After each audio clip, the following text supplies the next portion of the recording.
வணக்கம். பரபரப்பு மீடியா செய்திகளுக்காக நான் நிரோஷன். ஜனாதிபதி டொனால்ட் ட்ரம்ப் முதலாவது பதவி காலத்திலும் சரி, இரண்டாவது பதவி காலத்தின் தொடக்கத்திலும் சரி, ரஷ்யாவின் புட்டினுடனான தனது அன்பான உறவை பற்றி ட்ரம்ப் அடிக்கடி பெருமையாக கூறி வந்தார். ஆனால் 6 ஆண்டுகளின் பின் அந்த இருவரின் முதல் சந்திப்புக்கு முன் கடந்த சில மாதங்களாக ட்ரம்ப் ஐரோப்பியர்கள் மற்றும் வெள்ளை மாளிகை உதவியாளர்களிடம் தனது சகா புட்டின் மாறிவிட்டார் என்று பேசத் தொடங்கினார். உக்ரைன் மீதான ரஷ்யாவின் பல வருட படையெடுப்பை முடிவுக்கு கொண்டு வருவது குறித்து பேச்சுவார்த்தை நடத்த நாளை வெள்ளிக்கிழமை அலாஸ்காவில் நடைபெறவுள்ள சந்திப்புக்கு போகும்போது புட்டின் தொடர்பாக கடும் விரக்தியுடன் போகின்றார்.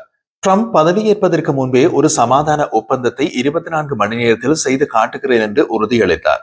புட்டின் போர் நிறுத்த திட்டங்களை எதிர்த்தது மட்டுமல்லாமல் இந்த ஆண்டு உக்ரைன் மீதான தாக்குதல்களையும் ரஷ்யா அதிகரித்துள்ளது. உக்ரைனில் புட்டினின் குறுகிய கால நோக்கங்கள் மாறியிருக்கலாம் என்பதற்கான சில அறிகுறிகள் இருந்த போதிலும் ட்ரம்பின் வெற்றி மிகவும் சந்தேகத்துக்குரியது. புட்டினுடன் ஒரு உடன்பாட்டை எட்ட முடியும் என்று ட்ரம்பின் நம்பிக்கையை பற்றிய அவநம்பிக்கையை ஏற்படுகின்றது. காரணம், போர் முழுவதும் புட்டின் கொண்டிருந்த அதே அதிகபட்ச ஆக்கிரமிப்பு இலக்குகளை பேணுகிறார். வேண்டுமானால் புட்டின் தனது படைகளை மறுசீரமைக்க போர் நிறுத்தத்தை பயன்படுத்துவார். ட்ரம்பின் கடும் அழுத்தம் காரணமாக அவசியம் ஏற்பட்டால் உக்ரைனிய ஜனாதிபதி செலன்ஸ்கியை சந்திக்க ஒப்புக்கொள்வார். வண்டி அதற்கு மேல் நகராது. காரணம் மிகவும் எளிமையானது. அதை தெரிந்து கொள்ள வெள்ளை மாளிகையில் ட்ரம்பின் மேசைக்கு பின்னால் இருந்து கொண்டு பார்க்க கூடாது. அந்த எளிமையான காரணம், புட்டின் தான் வெற்றி பெறுவதாக நினைக்கிறார். எனவே அவர் வளைந்து கொடுக்க எந்த காரணமும் இல்லை. அவர் ஏற்கனவே பலவந்தமாக ஆக்கிரமித்த உக்ரைனிய பிரதேசத்தை தக்க வைத்துக் கொண்டு இலக்கு வைத்த பிரதேசங்களிலும் வெற்றிகளை பெறலாம் என்று உறுதியாக நம்புகிறார். ஆனால் ட்ரம்ப் தமக்கு தேவையில்லாமல் தொந்தரவு கொடுக்கிறார் என்பது புட்டினின் மனநிலையாக இருக்கலாம். உக்ரைன் மற்றும் ஐரோப்பிய நாடுகள் புட்டினை நன்கு புரிந்து கொள்ள ட்ரம்ப் புட்டினை நன்கு புரிந்து கொள்ளவில்லை, அல்லது ட்ரம்ப் தாம் புரிந்து கொண்டதாக நினைக்க விரும்பும் புட்டினை நாளை சந்திக்க போகிறார். வெள்ளை மாளிகை கிரெம்ளினால் கையாளப்படுகிறது என்ற உக்ரைனிய மற்றும் ஐரோப்பிய மனநிலைக்கு மத்தியில் அலாஸ்காவில் நாளைய சந்திப்பு வருகிறது.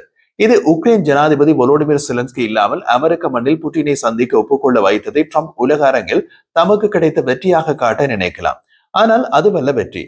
ஒரு நிரந்தர போர் நிறுத்தத்தை ட்ரம்பால் செய்ய முடிந்தால் அதுதான் வெற்றி. ரஷ்யா அவர்கள் எப்போதும் விரும்பும் அனைத்தையும் அவர்களின் அதிகபட்ச கோரிக்கைகள் உட்பட பெற்றால் போரை நிறுத்த முன்வருவார்கள். அது ஒரு ஒப்பந்தமாக இருக்காது, அது ஒரு சமர்ப்பிப்பாக இருக்கும். இருப்பினும் சில ஐரோப்பியர்கள் ட்ரம்புக்கு ஒரு ஒப்பந்தத்தை எட்டுவதற்கான தனித்துவமான திறன் இருக்கலாம் என்றும் நம்புகிறார்கள். மேலும் சமீபகால மாதங்களில் போர் குறித்து ட்ரம்பின் மாறிவரும் கொள்கையில் அவர்கள் ஊக்குவிக்கப்படுகிறார்கள். புட்டின் இன்னமும் உக்ரைனுடனான போரை முடிவுக்கு கொண்டு வருவதில் தீவிரமாக இல்லை என்று தாம் தீர்மானித்தால் ரஷ்யா மிகவும் கடுமையான விளைவுகளை எதிர்கொள்ளும் என்று ட்ரம்ப் புதன்கிழமை எச்சரித்தார். அந்த விளைவுகள் என்னவாக இருக்கும் என்பதை ட்ரம்ப் குறிப்பிடவில்லை. ஆனால் அவர் முன்னர் மாஸ்கோவை கடுமையான பொருளாதார தடைகள் அல்லது வரி விதிப்புகளுடன் அச்சுறுத்தியுள்ளார். புட்டினின் நோக்கங்களை அறிந்து கொள்வது அமெரிக்க உளவுத்துறைகளுக்கு கடினமாக உள்ளது. சோவியத் யூனியனின் முக்கிய உளவுத்துறையாக கேஜிபியின் முன்னாள் அதிகாரியான புட்டின் மிகவும் இறுக்கமான நம்பிக்கைக்குரியவர்களின் மிக குறுகிய வட்டத்தை வைத்திருக்கிறார். மேலும் அவர் எந்த நேரத்திலும் யாரிடமும் ஆலோசனை கேட்கிறார் என்பது தெளிவாக தெரியவில்லை என்று சமீபகால அமெரிக்க உளவுத்துறை அறிக்கைகளை நன்கு அறிந்த ஒருவர் கூறுகிறார். அமெரிக்க உளவுத்துறை அதிகாரிகள் ஒரு கடினமான இலக்காக கிரெம்ளினை அழைக்கின்றார்கள். பாரம்பரிய உளவுத்துறை மூலம் ஊடுருவது நம்ப முடியாத அளவுக்கு கடினம். ஆனால் 2022 ஆண்டு உக்ரைனை ஆக்கிரமிக்க அவர் எடுத்த முடிவு போன்ற புட்டினின் திட்டங்கள் குறித்து அமெரிக்காவில் சில நேரங்களில் வெற்றிகரமாக உளவு தகவல்களை பெற்றுள்ளது. அந்த நேரத்தில் மத்திய வெளிநாட்டு உளவுத்துறைகள் சேவைகள் ரஷ்ய தலைவர் ஒரு போரை தொடங்க போகிறார் என்ற அமெரிக்க எச்சரிக்கைகள் மீது சந்தேகத்தை எழுப்பின. ட்ரம்ப் கடந்த காலங்களில் அமெரிக்க உளவுத்துறைகளின் மீது, குறிப்பாக ரஷ்யா தொடர்பான அதன் மதிப்பீடுகள் மீது சந்தேகத்தை வெளிப்படுத்தியுள்ளார். அத்துடன் நாளை வெள்ளிக்கிழமை புட்டினை சந்திக்க செல்லும் முன் உளவுத்துறை அறிக்கைகளை ட்ரம்ப் எவ்வளவு நம்புவார் என்பதும் தெளிவாக தெரியவில்லை. ஒரு அமெரிக்க அதிகாரி ட்ரம்பின் நம்பிக்கைக்குரிய அதிகாரிகள் நிலைமையின் கடினமான உண்மைகளை வெளிப்படுத்துகிறார்களா என்று கேள்வி எழுப்பினார். அதில் போரை தொடர்வது தமக்கு அனுகூலம் என்று புட்டின் நம்புகிறார் என பரவலாக கருதப்படுவதும் அடங்கும். ட்ரம்ப் புட்டினை தனிப்பட்ட முறையில் விரிவாக மதிப்பிட முடியும் என்று நம்பிக்கையுடன் இருக்கிறார். செவ்வாய்க்கிழமை ட்ரம்ப் கூறிய போது அவர்கள் அமர்வின் முதல் 2 நிமிடங்களுக்கு பின்னர் போரை முடிவுக்கு கொண்டு வர ஒரு உடன்பாட்டை எட்ட முடியுமா என்பது குறித்து தனக்கு தெரியும் என்று கூறினார். அந்த முதல் 2 நிமிடங்கள் இல்லாமல் எம்மால் இப்போதே கூற முடியும், ட்ரம்பால் ஒரு உடன்பாட்டை எட்ட முடியாது.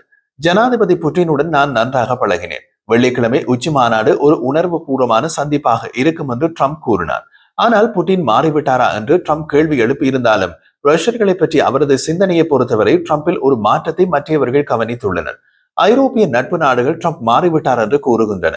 புட்டினுடன் ஒரு உடன்பாட்டை எட்ட முடியாது என்று ட்ரம்ப் தெரிந்து கொள்ளும் போது அவர் புட்டினுக்கு எதிராக கடுமையான நடவடிக்கை எடுப்பார் என்று சில ஐரோப்பிய நாடுகள் நம்புகின்றன. புட்டின் யார் என்பதை புரிந்து கொள்வதில் ட்ரம்ப் இந்த ஆண்டு தொடக்கத்தில் பதவி ஏற்றதிலிருந்து புட்டின் குறித்த தனது மதிப்பீட்டை ட்ரம்ப் தொடர்ந்து மாற்றி வருகிறார் என்று ஒரு அமெரிக்க அதிகாரி கூறினார். ஜனவரி தொடக்கத்தில் புட்டின் தொடர்பான ட்ரம்பின் அணுகுமுறை அப்பாவையாக இருந்தது. இப்போது புட்டின் ஒரு கொலைகார தலைவர் என்பதை ட்ரம்ப் இறுதியாக புரிந்து கொண்டதாக ஐரோப்பியர்கள் கூறுகிறார்கள் என்று அமெரிக்க அதிகாரி கூறினார். இந்த கோடையின் தொடக்கத்தில் புட்டினுடன் ட்ரம்பின் கோபம் அதிகரித்து வருகிறது. ரஷ்யாவுடனான ட்ரம்பின் முதன்மை ஆலோசகரான சிறப்பு தூதர் ஸ்டீவ் விட்காஃப் கிரெம்ளின் மீது விரக்தியை வெளிப்படுத்தியதால் அந்த விரக்தி ட்ரம்பையும் தொட்டிக் கொண்டது என்ற விஷயத்தை நன்கு அறிந்த ஒருவர் கூறினார். ரஷ்யர்கள் எங்களை தட்டிவிட்டு ஓடிவிடுகிறார்கள் என்று விட்காஃப் தனிப்பட்ட முறையில் கருத்து தெரிவித்ததாக அந்த நபர் கூறினார். தனிப்பட்ட சந்திப்புகளில் புட்டினை பற்றி பேசும்போது ட்ரம்ப் அடிக்கடி அவதூறு வார்த்தைகளை பயன்படுத்த தொடங்கிவிட்டார் என்று அந்த சந்திப்புகளில் இருந்தவர்கள் தெரிவித்தனர். ட்ரம்பின் கண்ணோட்டம் மாறிக்கொண்டிருப்பது தெளிவாக தெரிகிறது என்று அவர்கள் கூறினார்கள். ட்ரம்புக்கும் ஒரு ஐரோப்பிய தலைவருக்கும் இடையிலான சந்திப்பில் புட்டின் மீதான ட்ரம்பின் கோபம் தெளிவாக தெரிந்தது என்று சந்திப்பில் இருந்த ஒருவர் கூறினார். உக்ரைனிய பிராந்திய ஆதாயங்களை பெறுவதற்கும் ரஷ்யாவுக்கான பொருளாதார ஒப்பந்தங்களை வலுப்படுத்துவதற்கும் திறந்த மனதுடன் புட்டினின் குறுகிய கால இலக்குகள் மாறியிருக்கலாம் என்பதற்கான சில அறிகுறிகள் உள்ளன. ஆனால் எந்த ஒரு பேச்சுவார்த்தையிலும் புட்டின் அந்த நிலைப்பாட்டை ஆரம்பத்தில் எடுப்பார் என்பது சாத்தியமில்லை. புட்டின் உக்ரைன் மீது தனது போருக்கு ரஷ்யாவின் அனைத்து வளங்களையும் பந்தயம் கட்டி சூதாடுகிறார்.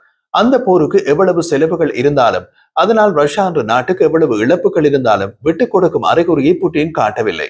உக்ரைன் தொடர்பான புட்டினின் ஏகாதிபத்திய அபிலாசைகள் நீண்ட காலமாக நிறுவப்பட்டவை என்று ஆய்வாளர்கள் கூறியிருந்தாலும் 2019 ஆண்டு ட்ரம்ப் புட்டினை கடைசியாக சந்தித்த பின் புட்டினில் ஏற்பட்ட எந்த ஒரு மாற்றத்திற்கும் கொரோனா வைரஸ் தொற்று நோய் ஓரளவு காரணம் என்று ட்ரம்பின் உதவியாளர்கள் ஜனாதிபதியிடம் கூறியுள்ளதாக இந்த விஷயத்தை நன்கு அறிந்த ஒரு அதிகாரி தெரிவித்தார்.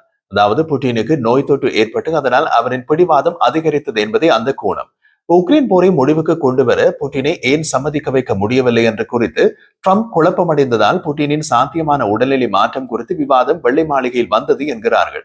ட்ரம்பை சுற்றியுள்ள பலர் இப்போது புட்டின் மாறிவிட்டார் என்ற கருத்தை அவருக்கு கொடுக்க முயற்சிக்கின்றார்கள். எனவே புட்டின் ஒரு நல்ல மனிதர் என்று ஆரம்ப அபிப்பிராயத்தில் ட்ரம்ப் இப்போது இல்லை என்று இந்த விஷயத்தை நன்கு அறிந்த ஒருவர் கூறினார். 2022 ஆண்டு உக்ரைன் மீதான ரஷ்யாவின் படையெடுப்புக்கு முன்னதாக சில அமெரிக்க உளவுத்துறை அதிகாரிகள் புட்டின் மேலும் பதட்டமாகி வருவதாக நம்பினார்கள். அது ஒருவேளை தொற்று நோய் காலத்தில் நீடித்த தனிமைப்படுத்தல் காரணமாக இருக்கலாம். தொற்று நோய் காலத்தில் அவர் மாஸ்கோவுக்கு வெளியே தனியே அரண்மனை இல்லத்தை விட்டு வெளியே செல்லவில்லை. அவரது பொது தோற்றங்கள் பெரும்பாலும் ரஷ்ய அமைச்சரவை அதிகாரிகளுடன் காணொலி மாநாட்டு சந்திப்புகளாக மட்டுமே இருந்தன. அவைதான் ரஷ்ய தொலைக்காட்சிகளிலும் ஒளிபரப்பப்பட்டன. புட்டினை நேரில் சந்தித்த இவரும் முதலில் 2 வாரங்களுக்கு தனிமைப்படுத்தப்பட வேண்டி இருந்தது. ராணுவ அணிவகுப்பின் போது ரெட் சதுக்கத்தில் புட்டினுடன் வெளிப்புற மேடையை பகிர்ந்து கொண்ட 2ஆம் உலக போர் துருப்புக்கள் கூட இதற்கு விதிவிலக்கு இல்லை. தொற்று நோயின் முதல் ஆண்டில் புட்டினுக்கு 68 வயது. அவரின் ஆரோக்கியத்தை பாதுகாப்பதற்கான தீவிர முன்னெச்சரிக்கைகள் இறுதியில் அவரது சமூக வட்டத்தை சுருக்கின. 2022 ஆண்டின் தொடக்கத்தில் வெள்ளை மாளிகைக்கு கொடுக்கப்பட்ட ஒரு அமெரிக்க உளவுத்துறை அறிக்கை புட்டினின் நடத்தை மிகவும் கவலைக்குரியதாகவும் கணிக்க முடியாததாகவும் மாறிவிட்டதாக அப்போது CNN செய்தி வெளியிட்டது. இன்று தொற்று நோயின் போது புட்டினின் தனிமைப்படுத்தப்பட்டதை போல தனிமைப்படுத்தப்படவில்லை. ஆனால் கிரெம்ளின் மிக நெருக்கமாக உள்ள நாடுகளுக்கு கூட அவரை புரிந்து கொள்வது கடினமாக உள்ளது.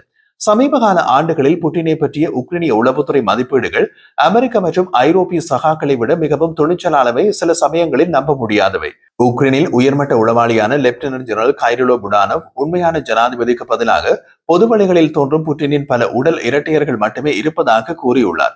உண்மையான புட்டின் இன்னமும் உயிருடன் இருக்கிறாரா என்றும் புடானோவ் கேள்வி எழுப்பியுள்ளார். அது நம்புவதற்கு கடினமான கணிப்பு. போர் 4வது ஆண்டாக இழுத்துச் செல்லப்பட்டுள்ள நிலையில் உக்ரைனை கைப்பற்றுவதற்கான புட்டினின் உறுதிப்பாடு விவாதிக்கக்கூடிய விதத்தில் தீவிரம் அடைந்துள்ளது என்று அமெரிக்க அதிகாரிகள் மற்றும் நிபுணர்கள் தெரிவித்தனர். அமெரிக்க வெளியுறவுத்துறையில் ரஷ்ய விவகாரங்களுக்கான முன்னாள் தேசிய உளவுத்துறை அதிகாரியும் சோவியத்திற்கு பிந்தைய ரஷ்யாவின் முன்னணி நிபுணருமான ஏஞ்சலா ஸ்டென்ட் கூறிய போது ரஷ்யா இந்த போரில் வெற்றி பெறவில்லை என்றால் புட்டின் பதவியில் இருக்க முடியாது என்று இப்போது அவர் நம்புகிறார் என்று கூறினார். சந்திக்கும் போது புட்டின் ட்ரம்பை ஏமாற்ற முயற்சிப்பார் என்று செலன்ஸ்கி இந்த வாரம் எச்சரித்தார். புட்டின் நிச்சயமாக ஒரு போர் நிறுத்தம் அல்லது போரை முடிவுக்கு கொண்டு வர தயாராக இல்லை என்று அவரது உளவுத்துறை அமைப்புகள் தெரிவித்ததாக உக்ரைன் ஜனாதிபதி கூறினார். அமெரிக்காவுடனான சந்திப்பை தனது தனிப்பட்ட வெற்றியாக காட்டி பின்னர் முன்பு போலவே செயல்பட தொடரவும் உக்ரைன் மீது முன்பு இருந்த அதே அழுத்தத்தை பயன்படுத்தவும் புட்டின் உறுதியாக உள்ளார் என்று செலன்ஸ்கி கூறினார். இருப்பினும் பிராந்திய பரிமாற்றத்தை ட்ரம்ப் நிர்வாக அதிகாரிகள் கவனம் செலுத்துவது புட்டினின் பெரிய நோக்கங்களை அவர்கள் இன்னமும் புரிந்து கொள்ளவில்லை என்பதை குறிக்கிறது என்று ஆய்வாளர்கள் தெரிவித்தனர். புட்டின் தனது முன்பு நடந்த ஆண்டுகளை விட இன்று மிகவும் சித்தாந்த ரீதியாக பேசுபவராக இருக்கிறார் என்று ரஷ்யாவுக்கான முன்னாள் அமெரிக்க தூதர் மைக்கேல் மேக்ஃபால் கூறினார். மேற்கத்திய நாடுகளில் பலர் கடந்த காலத்தில் கருதியது போல அவர் ஒரு பரிவர்த்தனை தலைவர் அல்ல, ஆனால் ஏகாதிபத்திய கருத்துக்களால் அதிகம் உந்தப்பட்டவர்.